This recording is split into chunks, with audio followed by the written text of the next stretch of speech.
The Manhattan skyline shimmered outside the glass walls of the Ellington penthouse, but inside, Harper felt none of its beauty. 7 months pregnant and exhausted from another night of restless sleep, she moved slowly through the living room, collecting the tiny toys her 2-year-old son, Theo, always left scattered across the rug. The morning sun touched her face, warm but not comforting. She had once believed this home symbolized stability. Now it felt like a fragile glass box waiting to crack. She poured herself a cup of weak tea, her hands trembling slightly. Grayson had not come home the night before. Again, she had waited, watching the city lights fade into dawn, convincing herself he was buried in work, telling herself not to think about the way his phone had been locked with a new code, not to think about the scent of unfamiliar perfume she'd caught on his collar 2 days earlier. Theo wandered in, wearing his little dinosaur pajamas, rubbing his eyes. Harper knelt to kiss his forehead, trying to push her fear out of sight. "Good morning, sweetheart," she whispered. He pressed his cheek to her belly, mumbling something she didn't understand, but it made her heart ache. He was too young to know what tension felt like. Yet somehow he sensed it. A soft vibration came from the marble counter. Grayson's tablet, forgotten on his rush out the previous morning, lit up with a notification. Harper hesitated, then reached for it. The message preview froze her breath. "Sloan, did you tell her yet? I'm tired of waiting." Her stomach twisted painfully. She opened the tablet, shocked to find there was no password at all. More messages spilled across the screen. "Sloan, she's useless. End it already. Sloan, I'm not sharing you anymore. Sloan, you know the plan." Harper's hands shook so violently she nearly dropped the device. The room tilted. The betrayal wasn't a suspicion anymore. It was real, cruel, and intentional. Theo tugged at her sleeve, his eyes wide with worry. She forced a smile, but it wavered. Outside the door, footsteps echoed in the hallway, quick, sharp, unfamiliar. Harper frowned. Grayson never came home this early. Something cold slid down her spine. She moved Theo behind her as the doorknob rattled. "Grayson?" she called, voice cracking. No answer. The door swung open, and standing there, framed in the morning light, was Sloan Barrett, perfect hair, perfect smile, eyes glittering with something dark. She stepped inside as if she owned the place. "Well," Sloan murmured, closing the door softly behind her. "Looks like you finally saw the messages." Harper instinctively backed away, shielding Theo. "You need to leave." Sloan laughed quietly, the sound sharp as broken glass. She slipped off her leather gloves, one finger at a time. "I didn't come to talk, Harper." Her smile widened, dangerous, deliberate, as she took a slow step forward. Harper's pulse hammered as Sloan stepped deeper into the penthouse, each heel click sharp enough to cut through the air. Theo clung to her leg, sensing danger in the same instinctive way children feel storms before adults do. Harper tightened her arm protectively around him, her breath shallow. She had imagined confronting Sloan someday, but never like this. Never with her unborn baby pressing heavily against her ribs, never with her toddler trembling against her. "What are you doing here?" Harper forced the question out, though her voice wavered. "Grayson isn't home." Sloan's laugh was light, almost musical. "Oh, I know he's not. He's at my place, has been since last night." She tilted her head, studying Harper like a specimen under a glass dome. "He told me you'd fall apart when you found out, but honestly, I expected more fight." Harper swallowed hard, feeling the room tilt. "Please leave. This isn't a game." "A game?" Sloan's eyes gleamed. "Harper, this is strategy, something you've never understood. Grayson deserves someone who can keep up with him, someone who doesn't drag him down with constant problems. Do you know how exhausting it is hearing him complain about you, about the baby, about how you can't even manage a simple household?" The words sliced through Harper's chest. She gripped the counter for balance. "You don't know anything about our life." "Oh, I know everything," Sloan whispered. "He tells me all of it. And I'm done waiting for him to grow a spine." Harper stiffened. "A spine to do what? To get rid of you?" Sloan shrugged, casual as if discussing weather. "You're an obstacle, and obstacles get removed." Theo whimpered. Harper crouched beside him, stroking his hair, whispering, "It's okay, baby." But her own voice shook too much to be convincing. Sloan watched with cold amusement. "Cute, really, but you should have thought about him before letting this marriage fall apart." Harper rose slowly, trying to make her voice steady. You're not taking my family. Sloane's smile sharpened. Family? Grayson doesn't want you. He doesn't want the baby either. He told me he feels trapped. By you. By all of this. She waved her hand around the room. He wants a clean slate, and I'm giving him one. Harper backed away as Sloane closed in. If you lay one hand on me, oh sweetheart. Sloane removed a small silver object from her bag, turning it between her fingers. I don't need to touch you. Not if you, say, fall. Pregnant women lose balance all the time. Accidents happen. Fear punched through Harper's lungs. You're insane. No, I'm dedicated. Sloane's voice softened with chilling ease. Dedicated enough to finish what Grayson's too scared to start. Harper felt the edge of the marble island press into her back. There was nowhere left to retreat. Theo tugged her shirt again, his little voice trembling. Mama? She forced a thin smile for him. It's okay, sweetheart. But Sloane's eyes hardened. Actually, it's not. She lunged. Harper shielded Theo, twisting her body to protect her belly as Sloane grabbed her arm and shoved. Pain shot up her side. For a moment Harper thought she might actually fall. Her heart pounded so violently she tasted metal. Theo screamed. And then somewhere in the apartment something fell. A loud, unexpected crash. Sloane froze, eyes darting toward the hallway. Harper turned, realizing they weren't alone anymore. The crash echoed down the hallway like a warning shot, sharp enough to freeze Sloane mid-lunge. Harper staggered back, gripping the counter for balance as she pulled Theo behind her. Her breath came ragged, her ribs aching from the shove. For a moment, no one moved. Even the city noise outside seemed to fade beneath the heavy silence stretching between them. Then a small voice broke it. Mama? I made it fall. Theo peeked from behind the hallway wall, his little hands clutching the stuffed dinosaur he had accidentally knocked off a shelf. His wide eyes darted between the two women, sensing the wrongness in the room. Harper exhaled shakily, but Sloane's expression shifted from alarm to bitter annoyance. You scared me for nothing, she hissed. Brat. Theo flinched. Harper's protective instinct surged like fire. Don't you dare talk to him like that. Oh, stop pretending you're Mother of the Year, Sloane said, brushing a strand of hair behind her ear. You can't even keep Grayson's attention, let alone manage a kid plus another on the way.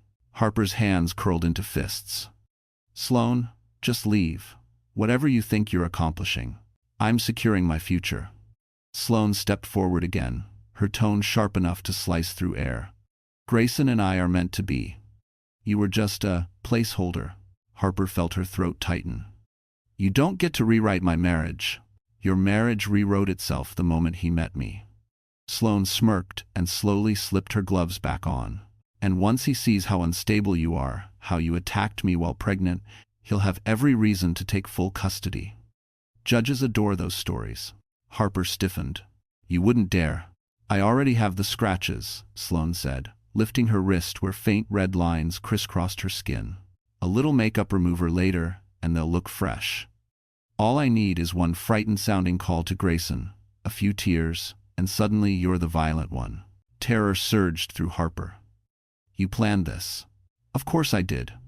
Sloane stepped closer, lowering her voice to a venomous whisper. Grayson said he wants a clean break. I'm just helping him finish it. Harper's vision blurred for a moment, not from tears, but from shock so deep it felt like the floor had opened beneath her. Grayson wanted her gone. Not just replaced, gone. She pressed a hand to her belly, feeling the baby shift anxiously beneath her trembling palm. Theo inched toward her, clutching her leg. Mama, don't let the mean lady stay. Harper pulled him close, shielding him with her body. Everything's okay, sweetheart.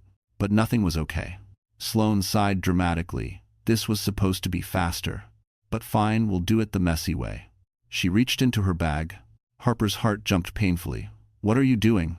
Sloane pulled out a phone, Grayson's phone. Harper froze. He must have left it at the penthouse last night without realizing. Sloane smiled wickedly. Let's make this little scene official. She pressed record, and in a syrupy, trembling voice she cried out, Grayson, I'm at your place. Harper just attacked me. She's out of control. I'm scared. Harper lunged forward to stop her, but Sloane stepped out of reach, continuing her fabricated panic with perfect theatrical timing. Theo burst into frightened tears. Sloane ended the recording and tucked the phone into her coat. There. Evidence. Harper felt the world tilt violently. "You're destroying my life." "No," Sloane said softly. "I'm upgrading mine." Before Harper could respond, a deep voice thundered from the doorway behind them. "Put the phone down, Sloane." Harper turned, and her blood ran cold when she saw who was standing there. Julian Ward stood framed in the doorway like a wall of steel, sharp jaw clenched, eyes burning with a controlled fury Harper had never seen in him before. His tailored coat dripped with melting snow, proof he had just arrived, yet somehow he seemed to fill the entire room with authority. Sloane's confidence flickered, just for a heartbeat, before she straightened her spine and smirked. "Well," she said lightly, "the hero arrives." Harper blinked in confusion. "Julian, how did you—" "I came to return Grayson's documents," Julian said, stepping inside. "But instead, I walk into this." His gaze swept over Harper's trembling hands, Theo's tear-streaked face, and finally the red marks on Sloane's wrist. "Explain." Sloane let out a shaky imitation of a sob. "Julian, thank God, she's completely unstable. She lunged at me, grabbed me, tried to scratch me." "That's a lie," Harper snapped, voice cracking. Julian held up a hand, but not to silence Harper, rather, to stop Sloane's performance. "Interesting," he said calmly, "because I heard your little recording from the hallway." Sloane stiffened. "You were screaming into a phone," Julian continued, "but no one was touching you. I saw everything from the reflection on the glass panel. Not great acting, by the way." Color drained from Sloane's face, but she lifted her chin. "You're mistaken. You didn't see the beginning." Julian stepped closer, lowering his voice. "I saw enough." Harper felt her lungs finally loosen, just a little. Julian wasn't easily fooled, not by boardroom sharks, not by corporate predators, and definitely not by someone like Sloane Barrett. But Sloane wasn't done. "You have no authority here," she snapped. "Grayson will back me." "He already did. You don't know anything." Julian's eyes hardened. "Actually, I know more than you think." He reached into his coat pocket and pulled out a slim black USB drive. "I came because Grayson left this at my office. It contains financial models for a project pitch, but when I checked the metadata, something else popped up." Harper frowned. "What do you mean?" Julian glanced at her gently. "Your husband isn't just having an affair, Harper. He's been moving large sums of money into a shadow account under Sloane's name." Sloane's eyes flew wide. "You had no right." "I had every right," Julian said. "When his files cross my company server, they become subject to auditing. And what I saw?" His gaze sharpened. "Criminal behavior." Harper felt dizzy. Betrayal was already crushing, but this? Fraud? Hidden accounts? Her throat tightened painfully. "Why would he do that?" Julian answered softly. "To prepare for a divorce that leaves you with nothing." Sloane's smirk returned, uglier this time. "He doesn't want to support you, or the kids you trapped him with." Harper flinched as if slapped. Julian stepped between them instantly. "Enough." Sloane crossed her arms. "You think you can scare me? Grayson will ruin you before he lets you interfere." Julian smiled, slow, cold, dangerous. "Let him try." For the first time, Sloane faltered. Theo tugged Harper's sleeve, whispering, "Mama, go." Harper bent down, holding him tightly. She needed to protect him. She needed to get out before Sloane escalated again. Julian turned to Harper.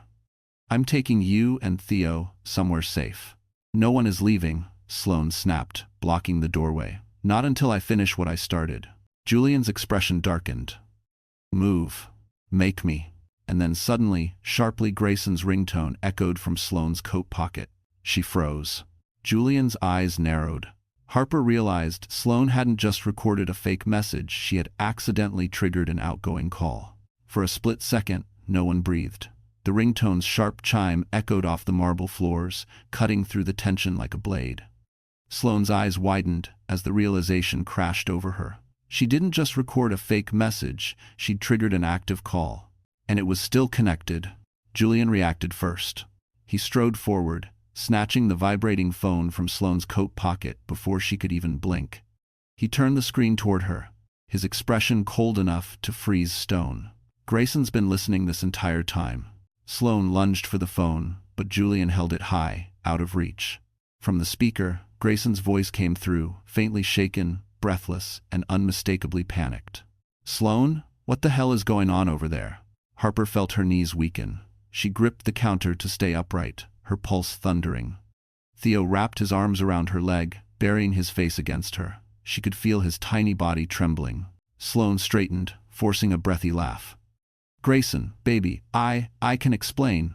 Harper attacked me, and Julian showed up threatening. "Stop lying," Julian snapped. "You're too late." He tapped the screen, putting the call on speaker. Grayson's labored breathing filled the room. "Sloane, I heard everything, all of it. You said Harper should fall. You said we needed a clean break. You said—" "I was acting," Sloane screeched. "You know how unstable she is." Harper's heart twisted. She didn't know what hurt more, Sloane's words or Grayson's hesitation. A long silence followed, filled only by the distant hum of Manhattan traffic outside the towering windows. Finally, Grayson spoke, voice hollow. "Harper, are you okay?" Harper closed her eyes. Even now, even after hearing the plot between them, he still expected her to answer him. She drew in a shaky breath, but said nothing. "She's fine," Julian answered for her. "Thanks to your negligence." Sloane spun toward him, rage igniting. "Stay out of this. You have nothing to do with."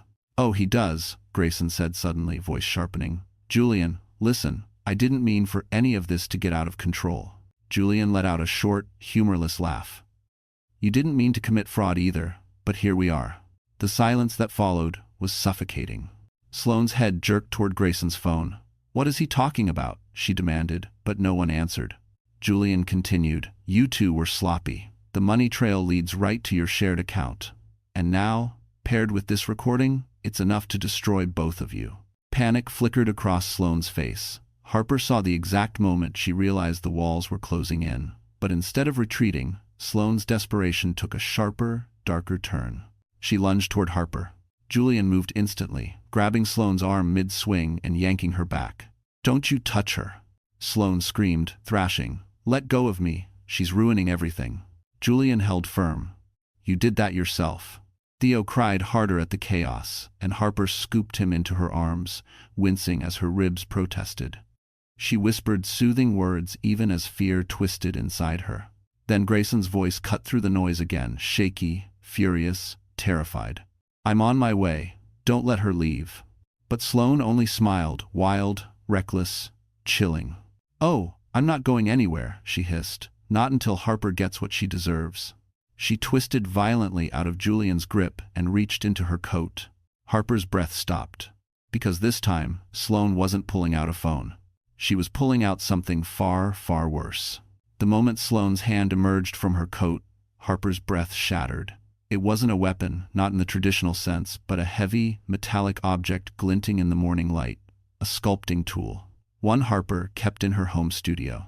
A tool sharp enough to pierce wood, carve stone, or injure flesh. The realization struck her like ice water. Sloane had taken it earlier. She had planned this long before today. Julian stepped in front of Harper and Theo immediately, instincts sharp, posture unyielding. "Put it down," he ordered, voice low and steady. "You're already in enough trouble." Sloane laughed, breathless and unhinged. "Trouble? Trouble is what Harper caused when she refused to disappear." She twirled the tool between her fingers with a dancer's grace. "But accidents. Accidents happen all the time. Emotional pregnant woman, slippery floors, a fall, a tragedy." Theo whimpered, clutching Harper's sweater. Harper pressed him against her, heart racing so violently she felt lightheaded. "Sloane, please," she whispered. "Look at me. I'm pregnant. You're not thinking clearly." "Oh, I'm thinking perfectly clearly," Sloane snapped. "You're the one who refuses to accept reality." She lunged. Julian caught her wrist mid-swing. The tool clattered to the floor, skidding across the marble. Sloane shrieked with rage, twisting violently, nails clawing at Julian's arm.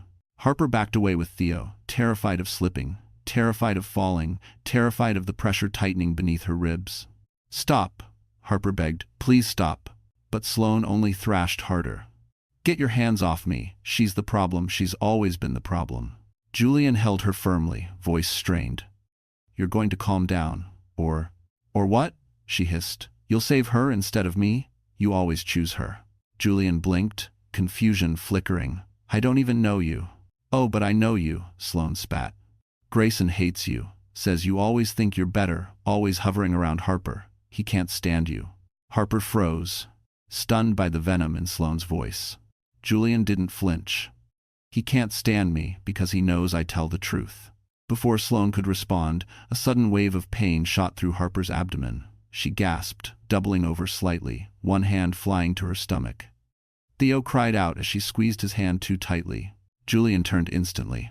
"Harper? What's wrong?" I don't know," she whispered, breathless. "I think the stress. I think something's happening." Sloane smiled, slow, triumphant, chilling. "Perfect. Couldn't have planned it better." Julian's expression darkened into something dangerous. "You're finished, Sloane." He reached for his phone, but Sloane seized the moment. With a desperate scream, she wrenched herself free from his grip and lunged for the sculpting tool again. Julian dove after her, but she snatched it up and spun around, chest heaving, eyes wild. "No one leaves," she shouted. "Not until I fix this." Theo burst into hysterical sobs. Harper's vision swam as another cramp ripped through her. She forced herself upright, despite the dizziness, despite the terror clawing inside her. "Sloane," Harper said, voice trembling but firm, "look at what you're doing. This isn't love. This is madness." Sloane trembled, the tool shaking in her hand. "He chose me," she whispered.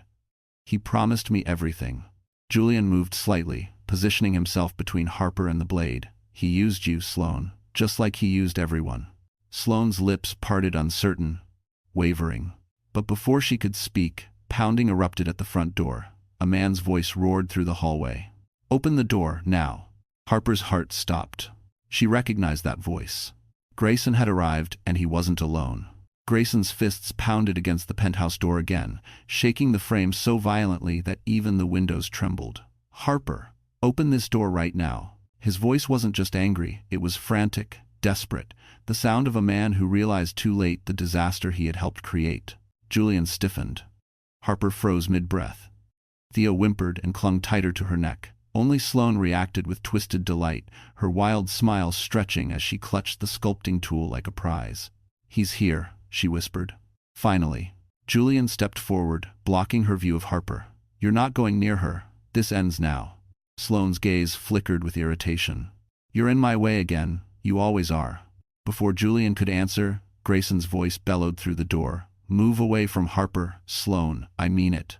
Sloane's eyes widened. She hadn't expected that. Not from him.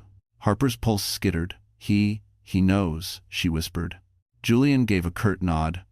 "Because he heard everything." But Sloane shook her head violently. "No, he loves me. He told me last night he wanted a life with me, without her." She jabbed the blade toward Harper with a trembling arm. "She's the problem. She always has been." Harper's stomach tightened painfully again, another contraction ripping through her. She gasped, one hand grabbing the counter. "Julian, something's wrong. I can't."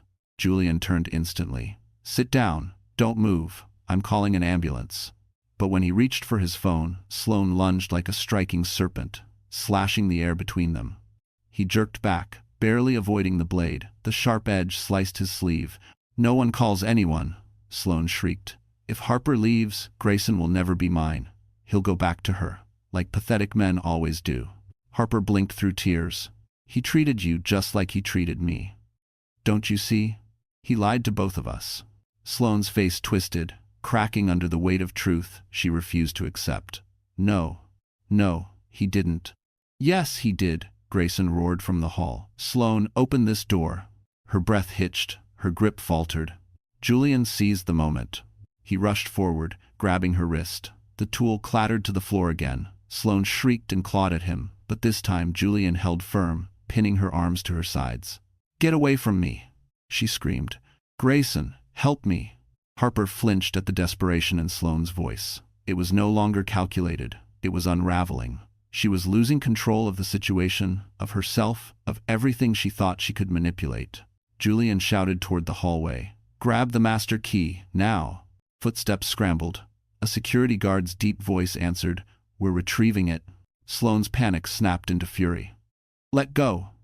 She twisted suddenly, violently, sinking her teeth into Julian's arm. He hissed in pain, grip loosening just enough for her to wrench free. Then she ran. Not toward the door. Toward Harper. Harper barely had time to react. Theo screamed as Sloane charged, grabbing Harper's arm with a strength fueled by pure desperation. Harper stumbled, her swollen belly knocking painfully against the counter edge. A sharp bolt of agony tore through her. Julian lunged, tackling Sloane before she could drag Harper down. They fell hard onto the marble floor, Sloane landing with a guttural scream as her elbow cracked against the tile. Harper clutched her stomach, breath trembling. Julian, I think my water." A warm rush spread down her legs. Julian's eyes snapped to her, horror dawning. From the hallway came the sound of keys jingling, the lock beginning to turn. And Sloane, hearing it, began to laugh. The lock clicked. The door burst open. Grayson stumbled inside with 2 building security guards behind him. His face, normally polished, smug, composed, was drained of all color. His eyes darted from Harper, doubled over and soaked in amniotic fluid, to Julian pinning Sloane to the ground, to the sculpting tool glittering on the marble. The scene looked like a crime tableau, frozen in chaos. "What happened?" Grayson gasped. "Harper, oh God, are you in labor?" Harper could barely breathe. Pain rippled through her abdomen in violent waves, tightening her lungs until every inhale came ragged. She clutched the counter, her vision swimming. Theo clung to her leg, sobbing. She wanted to comfort him, but she couldn't even steady her own trembling body. Julian snapped, "Call an ambulance, now." The security guards pulled out radios immediately. One barked orders into his device, voice tense. Sloane, pinned beneath Julian's knee, whimpered dramatically. "Grayson, help me, he attacked me, he's lying about everything." But Grayson didn't move toward her. He stared at Harper, at her shaking hands, at her soaked jeans, at Theo crying in fear, at the bruise forming along her wrist. Something inside him cracked. "Oh my God," he whispered. "What have I done?" Harper's breath hitched. Not from emotion, another contraction seized her body, sharp and merciless. She cried out, clutching her stomach. Julian's voice softened instantly. "Harper, stay with me. Look at me, not the pain. Breathe slow."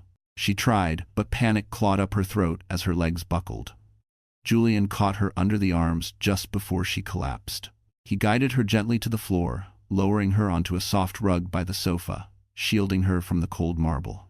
Grayson lurched forward. Let me help her." Julian blocked him with a glare that could shatter glass. "You don't get to touch her." Sloane thrashed harder. "Grayson, he's manipulating you. I didn't hurt her. She fell. She's crazy." Grayson stared at Sloane with dawning horror. For the first time, he truly saw her, her wild eyes, her manic breathing, her fingernails still stained from clawing at Julian. And he finally understood. "You did this," he whispered. Sloane's face twisted. "You told me to fix it. You wanted her gone. Don't you dare turn on me now." "I never wanted her hurt," Grayson snapped. "You said you wanted a clean slate?" Sloane shrieked. Harper cried out again, louder this time. A contraction tore through her body like lightning. Julian turned her onto her side, supporting her back, guiding her breathing. His voice was steady, grounded, anchoring her to the room. "You're okay, Harper. You're not alone. Help is coming. I've got you." Tears streamed down her cheeks. "Julian, I'm scared." "I know," he murmured, "but you're strong. You're going to get through this, I promise." Theo crawled into her arms, burying his face against her chest. Harper pulled him close, whispering through trembling lips, "It's okay, baby. Mama's okay." But she wasn't. The pain was coming faster now, too fast. Sloane's screaming escalated. "He's lying!" "Grayson, she attacked me." "Shut up!" Grayson roared. Sloane went suddenly still, her eyes narrowed with something dark, cold, calculated. Then she smiled a sharp, unsettling smile. "You think this is over," she said softly. "But none of you know what's coming." Harper's eyes fluttered, her breath thinning. Julian leaned closer, worry flickering. "Harper, stay awake." But her vision dimmed, and just as the ambulance sirens wailed below, Harper felt something terrifying shift inside her, something that shouldn't be happening this early. Harper's scream tore through the penthouse, raw and primal, echoing off the glass walls as Julian supported her trembling body. Another contraction ripped through her, stronger, sharper, too close together. Her breath came in gasps. Panic spread through her chest like wildfire. This wasn't normal labor. This was early, violent, and dangerous. Julian pressed a hand gently to her shoulder. Harper, stay with me, look at me, focus on my voice. But Harper could barely see him. Her vision blurred, a haze of pain and fear. She clutched Theo tighter as he cried into her shirt, his tiny hands gripping desperately. Grayson moved closer, guilt stamped across his features. Harper, please let me help. Julian cut him off sharply. You've done enough. Back away. Grayson opened his mouth, but one of the security guards held up an arm, blocking him. The sirens from the ambulance grew louder, vibrating through the floor. Help was coming if they could just keep Harper conscious. Sloane, still on the ground, watched everything with eerie, unsettling calm. Her earlier rage had simmered into something colder. Calculating. You're all fools, she murmured. This is exactly what he wanted. Don't you see? A clean start. No wife, no extra child support. None of this was my idea. Grayson spun on her, fury igniting. You're insane. You twisted everything. I twisted nothing, Sloane snapped. You said you were trapped. You said she weighed you down. You said the baby wasn't convenient. Stop talking, Grayson roared. The room erupted into chaos again, Julian comforting Harper. Theo sobbing, the guards restraining Grayson as he lunged towards Sloane. The tension crackled like electricity. Suddenly Harper gasped, her eyes widening in terror. Julian, something's wrong. I feel pressure. Too much pressure. Julian knelt beside her, assessing quickly. Worry flickered across his features. Your body's progressing too fast. Harper, you need to stay calm. Help is minutes away. Her breath hitched. I can't, Julian, I can't. Yes, you can, he whispered. I'm here. Theo kissed her cheek through his tears. Mama, don't go. That broke something inside her. She gathered all her strength, brushing a trembling hand over his hair. I'm not going anywhere, baby, I promise. But the truth was more fragile than her words. The elevator bell dinged outside the penthouse. Heavy footsteps raced down the hallway. Paramedics burst in moments later, wheeling a stretcher. Relief washed through the room like a sudden gust of air. We need to assess her now, one medic said, kneeling at Harper's side. Another scanned the scene. What happened here? Julian answered without hesitation. She was attacked. She's in premature labor. The medics exchanged a grim look. Let's move. Julian slid his arms beneath Harper, helping lift her onto the stretcher. She cried out as another contraction hit, her hands gripping his coat. Julian, don't leave, please don't.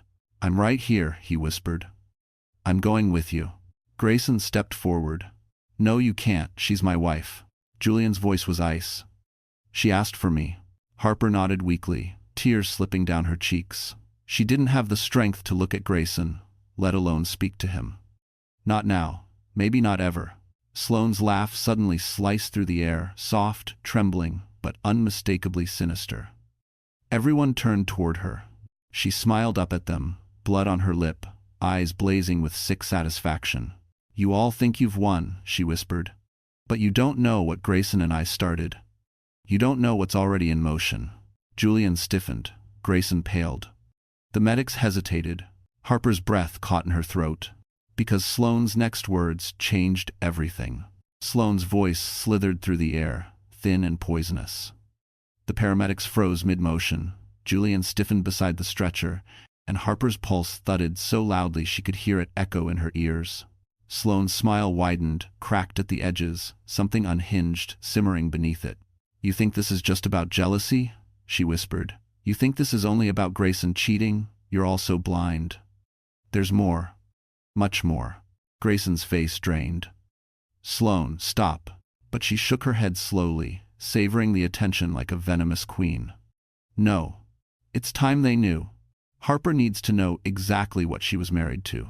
Julian leaned closer to Harper as she trembled violently on the stretcher. Don't listen to her. Focus on breathing. But Harper couldn't block it out. The room had gone too quiet.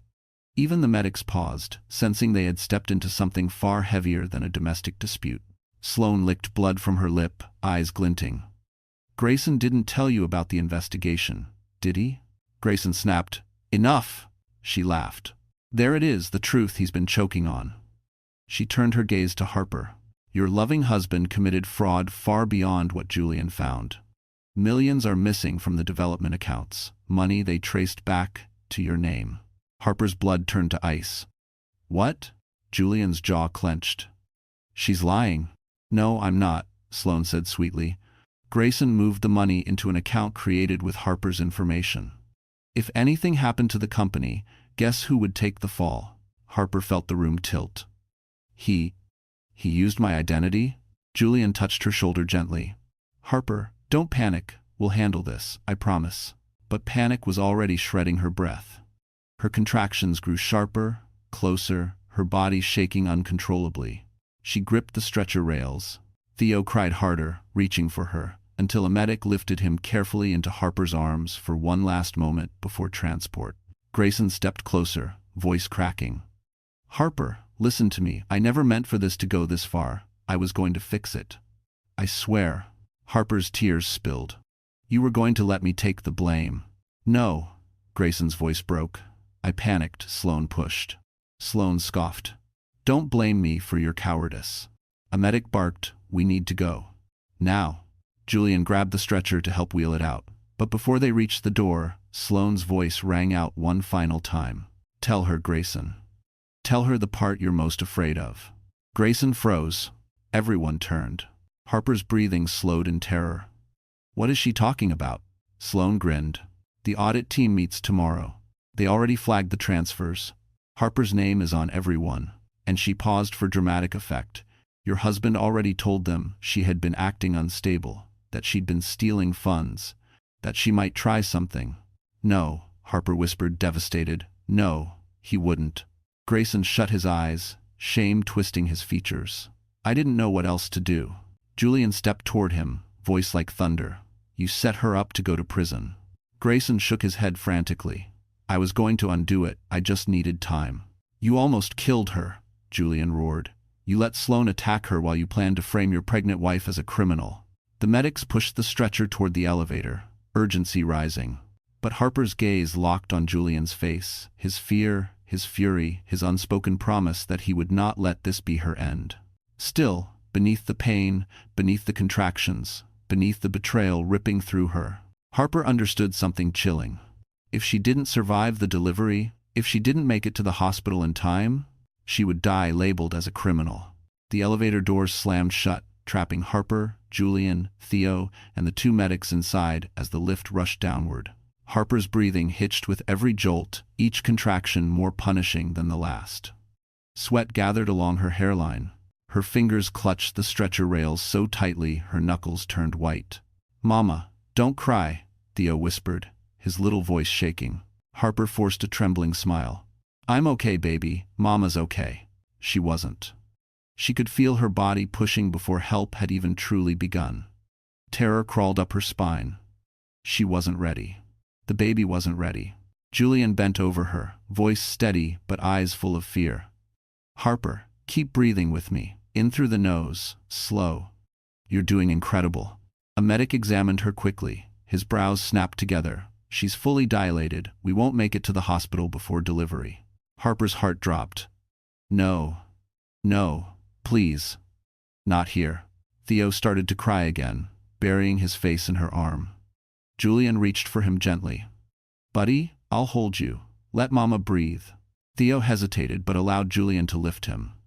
The little boy clung to Julian's shirt, trembling but comforted by the steadiness of the man holding him. The medic continued calmly. Harper, we're trained for this. You need to focus. Your contractions are seconds apart. Harper winced as another wave seized her. Julian, I don't want to die. His voice broke despite his effort to stay composed. You're not dying. You hear me? You're going to be fine. I'm right here. The elevator suddenly lurched to a stop. The paramedics had forced an emergency override, halting between floors to create a stable space. The doors stayed shut, sealing them in a narrow metal capsule. Harper gasped as pressure built again. The medic positioned himself. Harper, when I say push, you push. We don't have time to wait. Julian whispered near her ear. You're strong. You've survived worse. Harper shook her head weakly. Not this. Not alone. You're not alone, he repeated firmly. You have me. You have Theo, and you're fighting for your baby. That's who you are. The words steadied her just enough. Okay, Harper, the medic said. Here comes another contraction. Push now. Harper cried out, gripping the rails. Pain radiated through her entire body as she bore down. Julian held her free hand, gripping it tightly without hesitation. Theo leaned into her chest, whispering desperate little encouragements only a toddler could form. "That's it," the medic encouraged. "You're doing great." Harper collapsed back, panting. "I can't." "Yes, you can," Julian murmured. "I believe in you." Another contraction hit like a lightning strike. Harper screamed, pushing with every ounce of strength she had left. "You're crowning," the medic announced. "One more push, Harper. One more." Her vision blurred. The edges darkened. She tasted metal. Her heartbeat pounded like war drums. She clutched Julian's shirt as if anchoring herself to the world. "Harper," he whispered, voice breaking. "Come back to me. Stay with me." She pushed again, tears streaming down her cheeks. Then suddenly a sound filled the elevator. A cry. Tiny. Sharp. Miraculous. Her baby. The medic lifted the infant, quickly wrapping the small, wailing body in an emergency blanket. "Baby's here, breathing and responsive." Harper sobbed in relief, collapsing against the stretcher. My baby, my baby." Julian exhaled shakily, forehead dropping to hers. "You did it. You saved both your children." Theo smiled through tears. "Mama, baby's loud." The medic cut the cord and handed the infant to Harper. She held the tiny body to her chest, overwhelmed, shaking with relief and exhaustion. But as the elevator finally resumed its descent toward the ambulance bay, Julian's phone buzzed. He looked at the screen. His face fell. Because the message contained a subpoena naming Harper as the primary suspect in Grayson's fraud. Julian stared at the subpoena glowing on his phone screen, his jaw tightening as the elevator doors opened into the ambulance bay. Cold winter air rushed in, hitting Harper's damp skin like ice. She shivered, clutching her newborn against her chest, while Theo clung to her side. The paramedics hurried them toward the waiting ambulance, but Julian didn't move. "Julian?" Harper whispered, exhausted. "What is it?" He swallowed hard. "It's a court notice. Your name is officially listed as the primary suspect in Grayson's financial fraud." Harper froze on the stretcher. No, they can't, after what he did." Julian stepped closer, placing a reassuring hand on her shoulder. "Listen to me. This isn't the end. It's paperwork, not a conviction. We will fight this." But Harper felt the walls closing in. She had just barely survived giving birth in an elevator, barely survived Sloane's attack, barely held onto her own life, and now she was being dragged into a legal nightmare she had no strength left to face. The paramedics lifted her into the ambulance. Julian handed Theo to one medic, then climbed in after Harper, his presence steady, grounding. Grayson appeared at the entrance, breathless, disheveled, face twisted with guilt. "Harper, please, I didn't mean for this to happen." Julian blocked him with one arm. "You're not coming." Grayson's jaw tightened. "She's my wife." Julian's voice dropped into a cold, dangerous register. "You lost the right to say that the second you tried to destroy her life." The medic slammed the doors shut before Grayson could respond. The ambulance pulled away, sirens wailing. Inside, the chaos dimmed into a softer hum. Harper lay weakly against the cushions, her newborn tucked safely against her chest, tiny fingers curling around the blanket. Theo sat beside her, still frightened but calmer now that she was safe. Julian sat across from her, eyes never leaving her face. "You're strong, Harper, stronger than anyone I've ever known. But you're not facing this alone." She swallowed, tears slipping down her cheeks. "Julian, everything they're saying, the fraud, the investigation, I didn't even know about any of it." "I know," he said gently, "and soon, so will everyone else." At the hospital entrance, staff rushed forward to take Harper and the newborn inside. Julian kept Theo in his arms as they followed, weaving through the bright corridors until Harper was taken into a private maternity room. Nurses moved around her quickly, checking vitals, monitoring the baby, adjusting IV lines. When the room finally quieted, Harper looked at Julian, fear flickering in her exhausted eyes.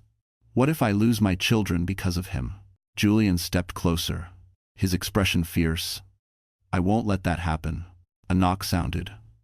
A nurse stepped in. "Miss Ellington, there's an officer here requesting to speak with you." Harper tensed. "Now? I just gave birth." Julian's jaw clenched. "This can wait." she's not stable. But the officer appeared in the doorway, hat in hand, expression apologetic. Ma'am, I'm truly sorry, but the subpoena requires a statement within 24 hours. We just need confirmation of receipt. Harper felt her stomach twist. I don't understand any of this. Julian took the paper from the officer and skimmed it. His eyes narrowed. This timing is intentional. Someone wants to overwhelm her before she can defend herself. The officer hesitated. There's more. Another document arrived on our system minutes ago. Julian lifted his gaze. What document? The officer held it out slowly. It's a warrant request, he said quietly. Filed anonymously. For Harper's arrest. Harper gasped, and Julian's face turned to stone. Harper felt the room tilt as the officer's words echoed through the sterile air. A warrant. For her arrest. Hours after giving birth, sweat chilled her skin despite the warm blankets. She cradled her newborn tighter, instinctively shielding the tiny life that had barely entered the world. I didn't do anything, Harper whispered, voice cracking. How can they? Julian stepped in front of her, his entire posture shifting into something sharp and protective. Officer, on what grounds was this request filed? She's the victim. She was attacked in her own home. The officer looked genuinely uncomfortable. Sir, I understand, but the request claims Mrs. Ellington embezzled company funds and attempted to assault an employee. Julian snapped. Sloane Barrett is not an employee, she's a criminal. The officer cleared his throat, lowering his voice. The request was filed anonymously, but the packet included photos, screenshots, statements. Harper's stomach twisted. What statements? The officer hesitated. Statements allegedly signed by Mr. Ellington, saying he feared for his safety, that you were mentally unstable. Harper shut her eyes, pain slicing deeper than any contraction. Grayson had prepared this, all of it, even as she'd carried his children, even as she'd begged him to notice her falling apart. Julian's voice hardened. Those signatures are forged. I will prove it. Theo climbed onto the hospital bed, hugging Harper's arm.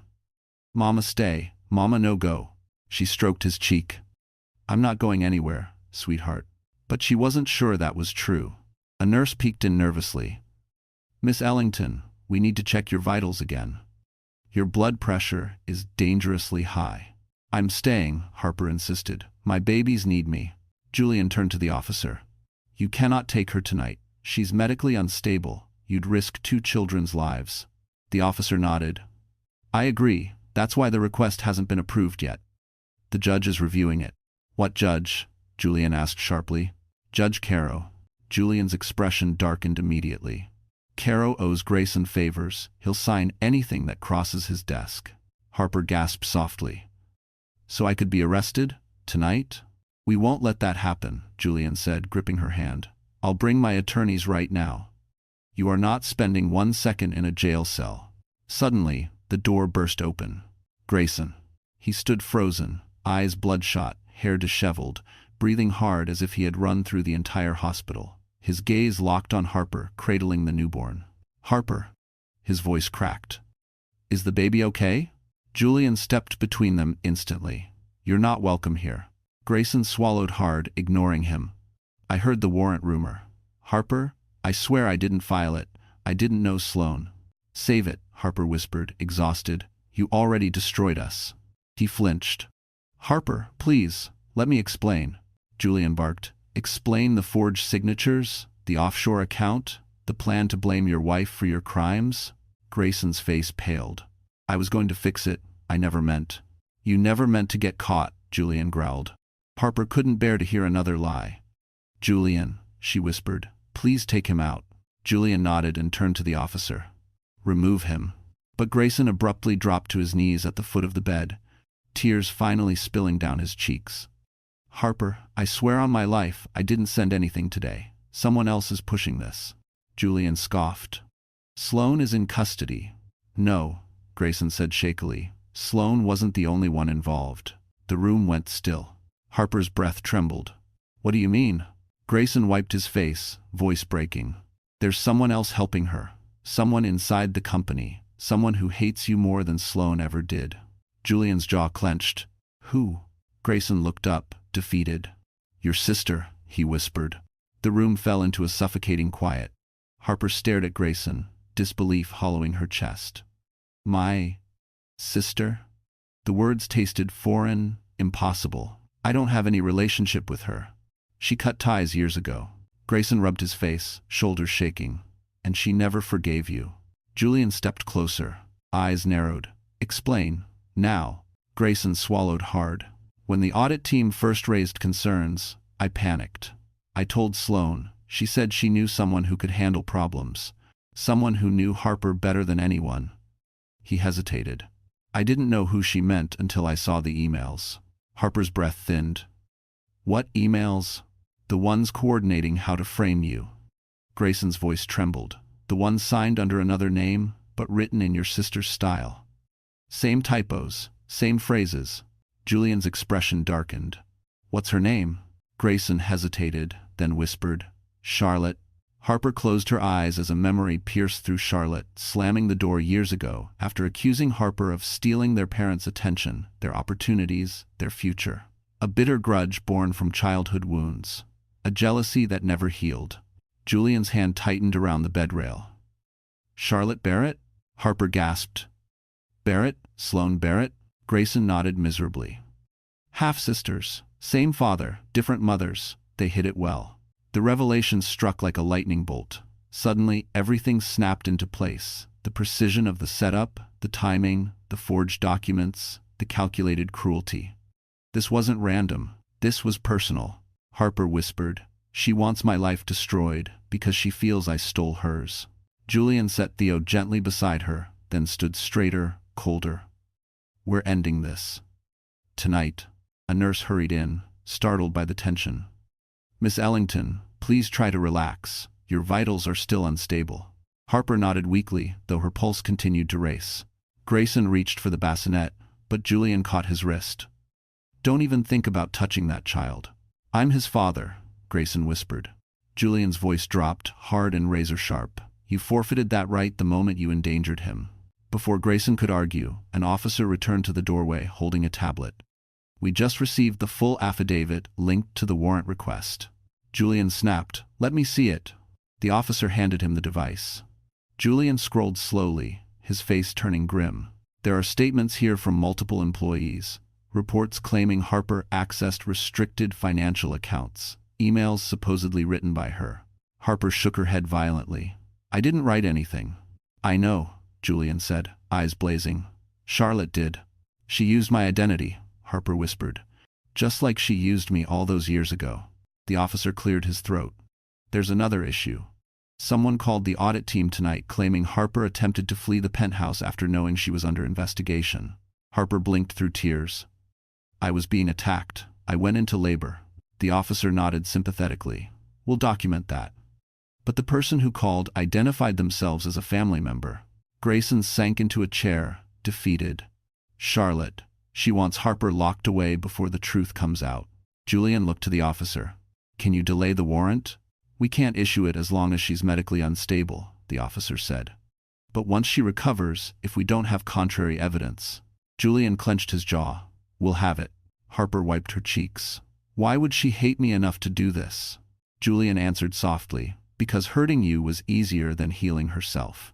At that moment, Harper's newborn stirred in the bassinet, letting out a tiny cry, a sound so fragile it cut through every other noise. Harper reached out instinctively, her hand trembling as she touched the baby's cheek. Julian turned to the officer. I need protection here. No one else comes near Harper or the children unless cleared by me. The officer nodded. I'll post someone outside the door. Everyone exhaled, but too soon.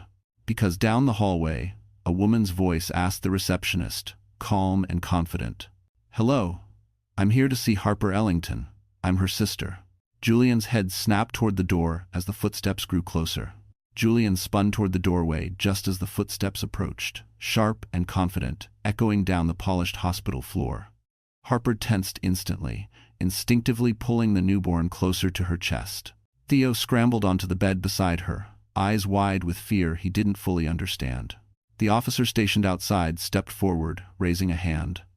Ma'am, I need your name. A smooth voice answered. Charlotte Ellington. I'm Harper's sister. The name alone sent cold dread crawling up Harper's spine. But when Charlotte stepped into view, dread became something sharper. She looked nothing like the girl Harper remembered, no longer the bitter, angry teenager, but a poised woman dressed in a tailored coat, her hair sleek, her expression composed with unsettling calm. Charlotte's eyes swept the room, landing on Harper with a thin smile. "Hello, little sister." Julian moved between them instantly. "You're not allowed in here." Charlotte's smile didn't falter. "On what grounds?" "I'm family." Julian's voice turned to steel. "On the grounds that you're involved in a criminal conspiracy targeting her." Charlotte laughed softly, as though he had made a charming joke. "Accusations without evidence? How embarrassing for you." Grayson stood slowly, guilt dragging his posture downward. "Charlotte, stop. They know." "Know what?" she asked, feigning innocence. "That Harper is facing a warrant? That she stole from the company? That she's unstable enough to attack a coworker?" "Enough," Julian snapped. "We're not playing your game." Charlotte's gaze narrowed slightly, the first crack in her mask. "This isn't a game. This is justice." "For who?" Harper whispered from the bed. "For you? For something that happened 20 years ago?" Charlotte stepped closer, ignoring Julian's barrier. "For everything. For you taking Mom's attention. For you getting the scholarships. For you getting the life I deserved." And now her voice sharpened. "For you marrying into a fortune you didn't earn." Julian said quietly, "She didn't marry money. She married a man who betrayed her." Charlotte shrugged. "Semantics?" The officer blocked her path. "Ma'am, I need you to step back." Charlotte tilted her head. "Why? She's not under arrest. Yet." Harper clutched her newborn tighter. "Charlotte, please. I just had my baby. Why are you doing this?" Charlotte's calm expression flickered with bitterness. "Because you get everything, and I get nothing." Julian stepped closer, voice low and lethal. "If you go near her again, if you interfere with this investigation one more time, I will personally see to it that you're charged." Charlotte's lips twitched. "I'm not the one under investigation. She is." Julian took out his phone. "And what happens when the forged signatures are traced? When the IP addresses link back to your devices? When the emails you drafted are compared to your writing pattern?" He stepped forward. "Or should I show the officer the financial routing numbers Sloan gave you?" For the first time, Charlotte froze. Grayson whispered, "Julian, you don't have that." Julian didn't blink. "But she doesn't know that." A crack finally appeared in Charlotte's confident mask. Her breath hitched before she quickly masked it with a scoff. "You're bluffing." "Try me," Julian said. Charlotte's eyes darted around the room, calculating. Then she smirked, regaining control. "It won't matter. The judge signs the warrant at midnight. Harper won't get out of this." Julian stepped forward. "Watch me break the entire case apart before then." Charlotte turned toward the door, shrugging her coat back into place. Tick-tock. But before she could leave, a nurse rushed into the room, breathless. "Miss Ellington, we need to run immediate tests on the baby." Harper's heart dropped. "Why? What's wrong?" The nurse hesitated, glancing at Julian, then at the tiny newborn. "Your baby's oxygen levels are dropping." Harper felt the world collapse beneath her. The room spun. Harper's breath caught in her throat as the nurse gently lifted the newborn from the bassinet and placed him into a portable oxygen cradle. The tiny chest rose and fell too quickly, fluttering like a frightened bird. Harper reached out instinctively, her voice cracking. "Please, please be careful with him." "We will," the nurse assured softly, "but we need to run tests immediately." His oxygen saturation dropped below safe levels. Julian stepped beside Harper, anchoring her trembling shoulders with steady hands. "Harper, look at me. Your baby is in good hands. They know what they're doing." But Harper's eyes followed every movement of the nurse, tears spilling down her cheeks. "He was fine," he cried. "Why is this happening?" Another nurse entered with a mobile monitor. "Preterm babies sometimes experience breathing instability. It's not uncommon, but we need to act quickly." Julian whispered, "You're not losing him." "I won't let that happen." Harper nodded weakly, though her heart pounded in terror. As the nurses wheeled the cradle toward the NICU, Theo burst into frightened sobs. "Mama, baby go?" Harper gathered him into her arms, holding him tightly despite her own trembling. "They're helping him, sweetheart. He's going to be okay." Theo nodded, though he didn't fully understand. He buried his face in her chest, gripping her hospital gown with tiny fists. Charlotte, still standing near the doorway, watched the scene with an unreadable expression. Something flickered across her face, jealousy, satisfaction, but she said nothing. Julian turned to her, with a glare sharp enough to slice steel. "Get out." Charlotte raised a brow. "Hospitals are public spaces." "Not this room," Julian growled. "Leave before I have you removed." The officer stepped forward. "Ma'am, I strongly suggest you comply." Charlotte's lips curved. "Fine. I'll be back when the judge signs the warrant." Harper closed her eyes, devastated. The moment Charlotte slipped out, Julian let out a slow breath and returned to Harper's bedside. "She won't win," he said. "We'll clear your name." Harper looked up, eyes red. "Julian, everything is falling apart. I lost my marriage, I almost died, my baby is struggling to breathe, and now I might be arrested." Julian knelt down, taking her shaking hands gently. "Harper Ellington, listen to me. You survived the worst day of your life. You gave birth in an elevator. You protected Theo. You're stronger than every person trying to break you." Her lip quivered. "I don't feel strong." "That's because you've been fighting alone for too long." His voice softened, deepened. "You're not alone anymore." For a moment, they simply held each other's gaze, the air thick with unspoken emotions. Theo sniffled, curling closer to Harper as Julian brushed a gentle hand across the boy's hair. A doctor stepped into the room, holding a tablet. His face was calm but serious. "Miss Ellington?" Harper's stomach twisted. "Is my baby okay?" "We're running blood gases and monitoring his breathing.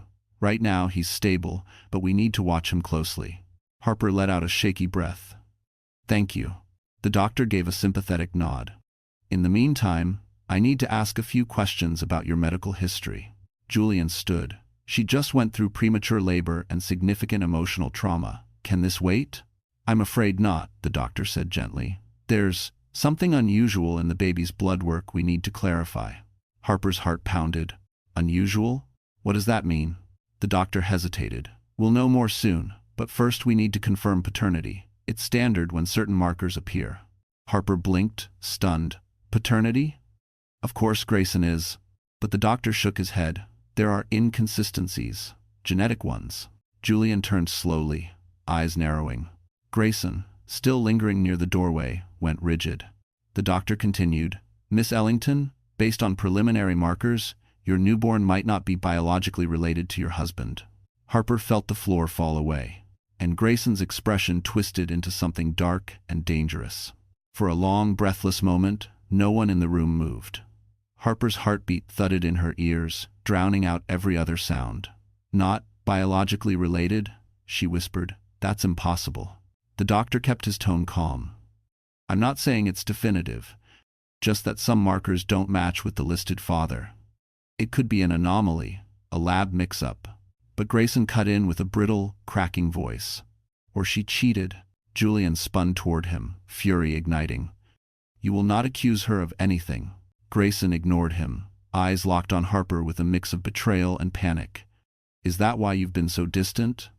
Is that why—" "I never cheated on you," Harper said, her voice trembling but fierce. "Not once." Grayson's jaw tightened. "Then explain it." Julian stepped in front of him. "She doesn't have to explain anything. Not to you. Not after what you've done." But Harper felt faint, her mind spinning. She had been faithful. Utterly. Completely. Even when Grayson didn't deserve it. Even when he'd left her alone, hollowed out, drowning in isolation. "There must be another explanation," she whispered. The doctor nodded. "We'll rerun the tests. Please don't panic." But panic was already blooming like wildfire. Theo tugged her sleeve, eyes big and worried. "Mama, okay?" She forced a wavering smile. "Yes, sweetheart, Mama's okay." Julian placed a steadying hand on her shoulder. His calm presence kept her from collapsing entirely. Grayson, though, wasn't finished. "You expect me to believe this is a coincidence? That somehow the baby looks like me but isn't genetically connected? That's not how science works." The doctor interjected gently. "Actually, sir, newborns often resemble the people who hold them most. It's a survival instinct, not genetics." Grayson blinked, stunned into silence. Charlotte slipped back into the doorway with a smug smile, arms crossed. "Oh my." Looks like your perfect family isn't so perfect after all. Julian glared. Get out. But Charlotte only leaned against the doorframe. Grayson, I'm so sorry you had to find out this way. Grayson looked at her sharply. What do you know about this? Charlotte smirked. Enough to know things have been messy for a while. Harper's eyes narrowed. What are you implying? That maybe, Charlotte said sweetly, your husband wasn't the only one having an affair. Julian took a step forward, fists clenched. If you don't leave, I will have you removed by force. Charlotte's gaze flicked to Harper. Funny how you all believed she was the victim. But now there's doubt, and doubt destroys everything. Harper's voice cracked. Stop. I didn't cheat. Oh, I know, Charlotte said lightly. The truth is much worse. Julian moved toward her, but Charlotte raised a hand. Relax. I'm not here to fight. She stepped closer, lowering her voice. I'm here to tell you something before the judge signs the warrant at midnight. What? Harper whispered. Charlotte's eyes gleamed. You were adopted. The room froze. Harper stared, unable to process the words. That's impossible. Charlotte shrugged. Mom didn't want you to know. But you're not biologically related to me, or to the man who raised you. That's why your baby's markers don't match. Grayson, your DNA was never what you thought. The doctor looked startled. If that's true, it could explain the discrepancies. Julian glared at Charlotte. Why are you doing this? Charlotte leaned closer to Harper, voice dripping venom. Because the woman who ruined my life was never even part of my family. Harper's world shattered. Everything she thought she knew, her identity, her history, her family twisted into something unrecognizable. Julian touched her shoulder again. Harper, look at me. We will verify everything. You're not alone. But before she could respond, an urgent knock rattled the room. A nurse burst in, breathless. Miss Ellington, your baby's oxygen levels dropped again. You need to come to the NICU immediately. Harper's breath caught, and the room spun as they rushed her toward another crisis. The hallway to the NICU felt impossibly long as nurses rushed Harper through it, Julian gripping the side of her wheelchair while Theo clung tightly to his coat. The fluorescent lights flickered overhead, humming like a countdown she couldn't escape.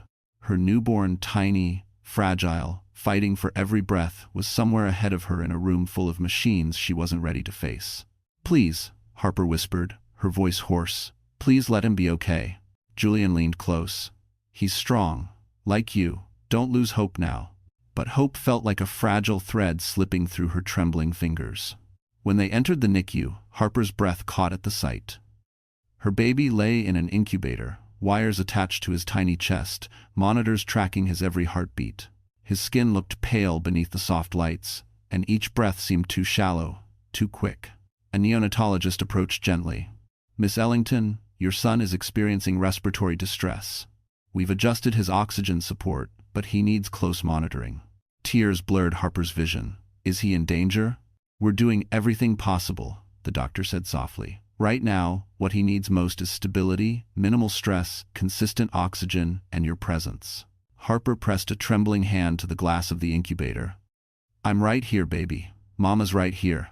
Theo stood beside her, looking up at the tiny infant with confused sadness. Baby brother sick? Harper nodded, brushing his hair. He just needs help breathing, sweetheart.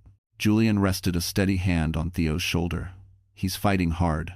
But behind them, Grayson appeared in the doorway, pale, shaken, his guilt practically visible in the slump of his shoulders.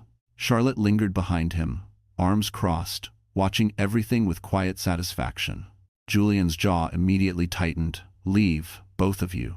Grayson shook his head. I'm not leaving my son. Julian stepped closer, voice low and unyielding.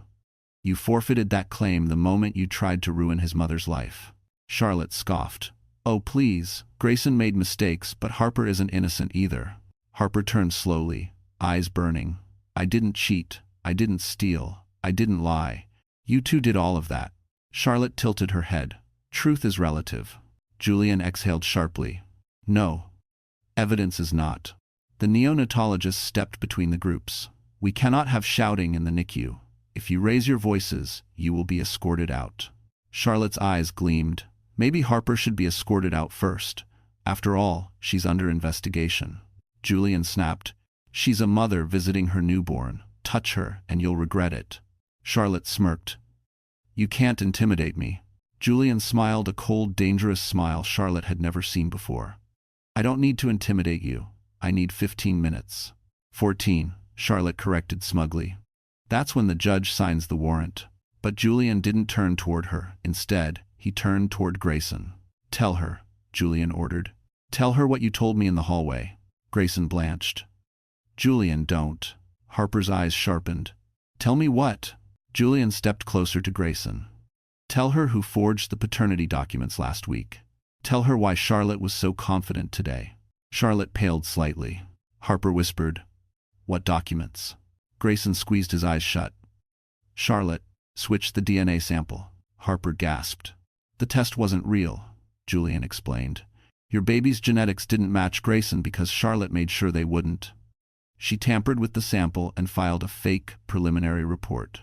Charlotte's mouth opened, but no words came out. Julian continued, "She wanted you to doubt everything, your marriage, your child, your identity."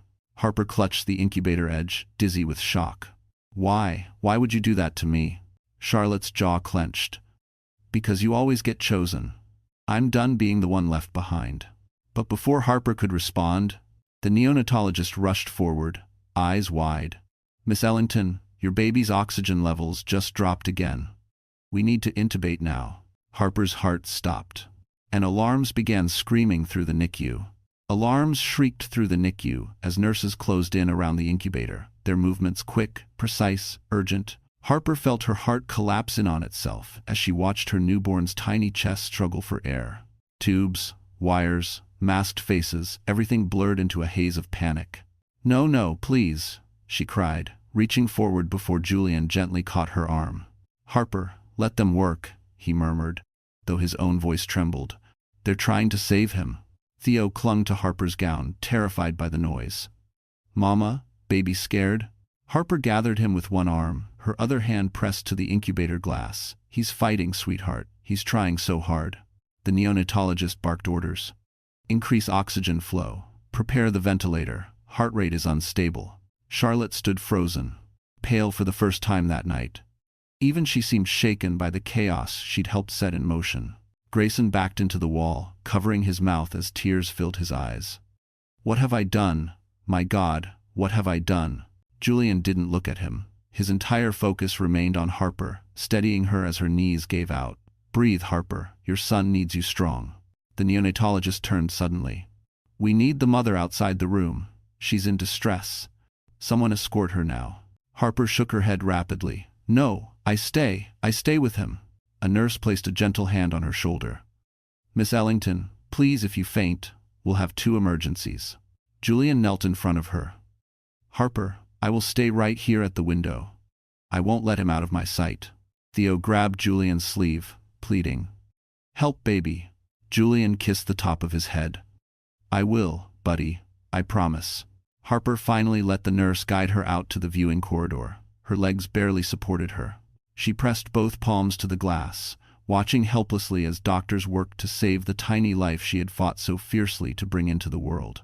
Tears streamed down her face. "Please live, please live." Julian stood beside her, his presence solid as stone. Charlotte and Grayson lingered farther back, guilt carving their features. After several agonizing minutes, the neonatologist stepped out, removing his gloves. His eyes were tired but not defeated.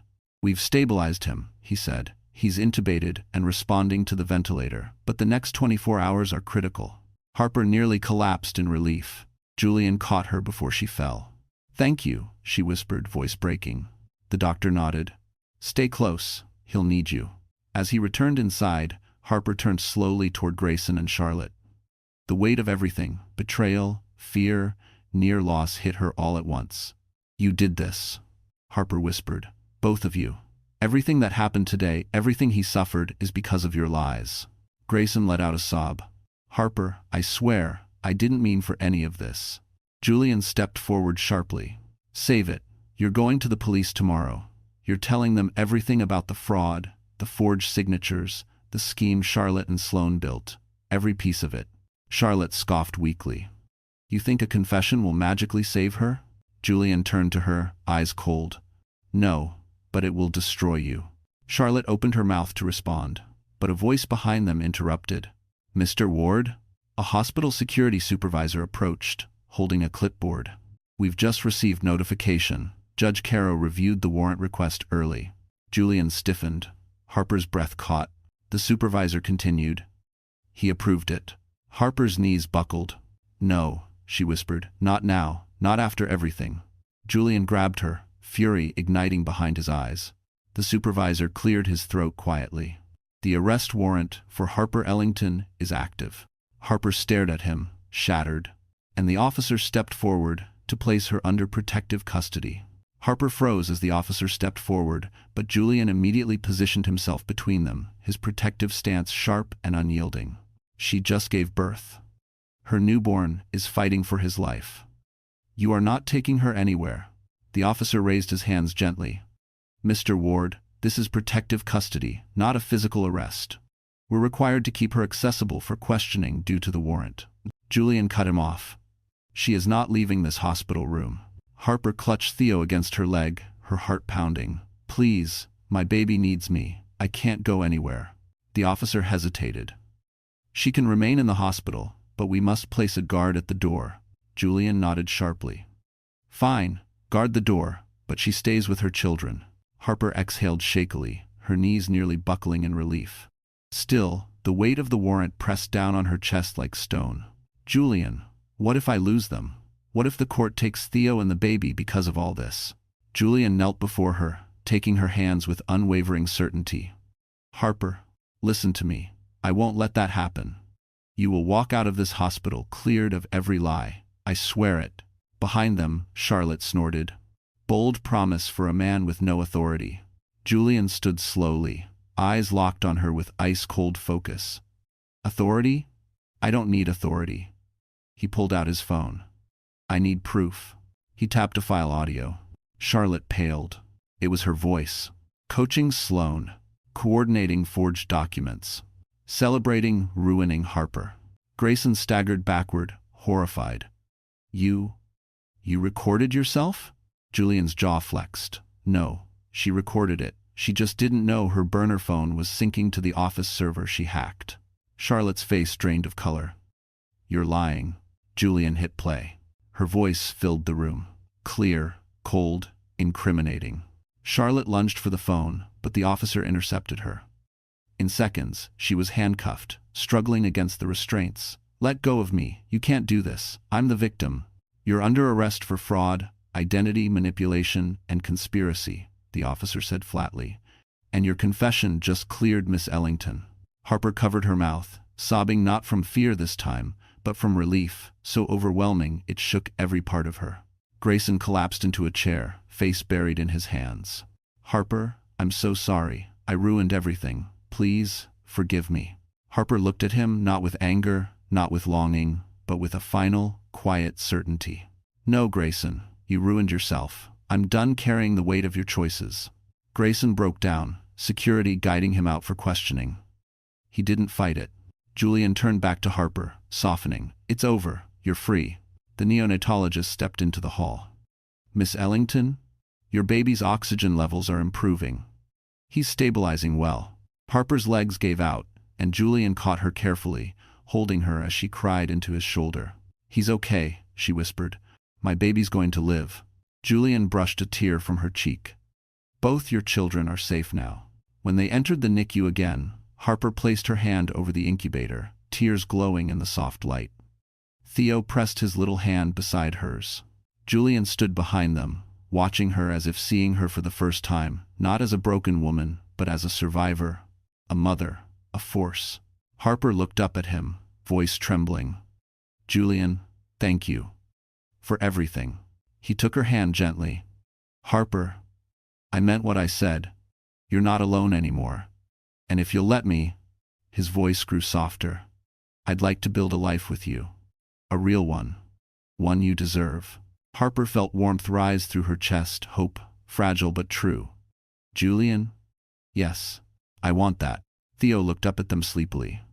"Julian, stay with us?" Julian smiled. "If your mama will have me." Harper squeezed his hand. "I will." And for the first time in years, she felt safe. whole, free, in a bright hospital room, surrounded by the children she fought to protect. Harper Ellington finally stepped into the life she deserved, loved, protected, and undeniably strong. So, that's how the story ends. And if you, my dear friend, are still here with me at this moment, it means something in Harper's journey has touched your heart in a quiet, personal way. Maybe it reminded you of your own strength. Maybe it reminded you of the battles no one else sees. Or maybe it reminded you that healing is possible, even after the worst storms. The ancient Stoics said, "The obstacle is the way." Marcus Aurelius believed every hardship carries a hidden seed of transformation. Harper's pain didn't break her, it revealed her. And maybe that's the lesson for all of us. You are stronger than the people who tried to hurt you. You are more than the mistakes of someone who failed to love you.